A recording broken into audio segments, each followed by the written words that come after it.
Брдо кај крај завиено во магла, денеска уште од утрото, како увертира во политичката магла со малку европско сонце, што доаѓа како заклучок од денешниот самит на ЕУ Европа Западен Балкан.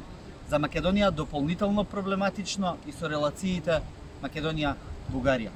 27 шефови на држави или влади, плюс 6 од регионот во кој е и Македонија, со Србија, Црнагора, Босна, Косово, Албанија, на самитот ЕУ регионот под покровителство на Словенија се донесе заклучок кој ништо не ветува, но остава простор за иднината на Балканот во Европската Унија, затоа што рекоа делиме заедничко минато, но и иднина. Mi smo želeli vključiti nek časovni okvir, v katerem bi se potem bolj natančno razdelali posamični koraki in naša ocena je, da jih lahko zaključimo v naslednjem desetletju. Zdaj nekaj podobnega se je dogajalo, ko je bila Slovenija del tega Big Banga, velike širitve leta 2004, tudi takrat je bila neka časovnica narejena, ki pa je bila neformalna, še enkrat opozarjam, ker pač vsaka država je specifika. Во исто време се обезбедува пакет од 30 милиарди евра за Западен Балкан, од кои 9 милиарди грантови за спроведување на политики што ќе значат приближување на Западен Балкан кон ЕУ. Фон дер Лајен се осврна и на Македонија и Бугарија со порака дека треба што поскоро да почнат преговорите. Vast majority has expressed their support for the enlargement process, mainly also looking at now stepping forward with Albania and North Macedonia. Even the more skeptical ones, and this is a very clear sign. I'm aware of the fact that we still have to solve the issues, bilateral issues between Bulgaria and North Macedonia. Here I'm confident that we will find solutions, but the strong support overall was important.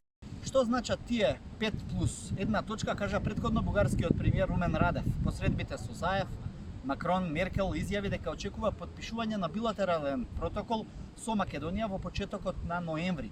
Во тој протокол, според Радев, точно и прецизно да се напишат обврските што Македонија ќе ги преземе, но и признавање на историската вистина како што беше направено, вели, со Грција, како и стоп за омразата против бугарите во Македонија. Ние няма как да кажем да на този за начало на преговорите. И искам да заявя още нещо важно, което подчертах и на срещата си с канцлера Меркел и президента Макрон. Потискането на правата на македонските българи, които са граждани и на Република България, е предизвикателство и за самия Европейски съюз, защото след като са граждани на България, те са граждани и на Съюза. И затова призовах за европейска солидарност и с тях, и с България. Премиерот Заев смета дека постојат точки за кои може и мора да продолжи да се разговара. Имаме уште една силна потврда дека само една земја членка на Европската унија се противи на нашата интеграција и на почетокот на преговорите за членство со Европската унија.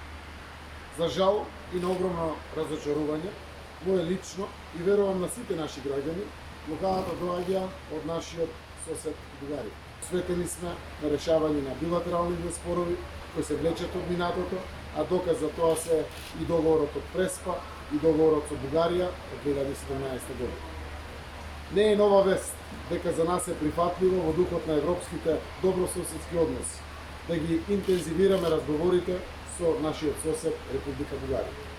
Ние велиме да можеме и мораме двете страни веднаш после изборите во Бугарија и Северна Македонија, како што ни прилега, со искрена политичка волја да превземеме одлучни четори за решавање на отворените прашања. Проблемот со Бугарија останува. За Македонија очигледно следи период на нови убедувања и преговори, што се однесува до целиот регион.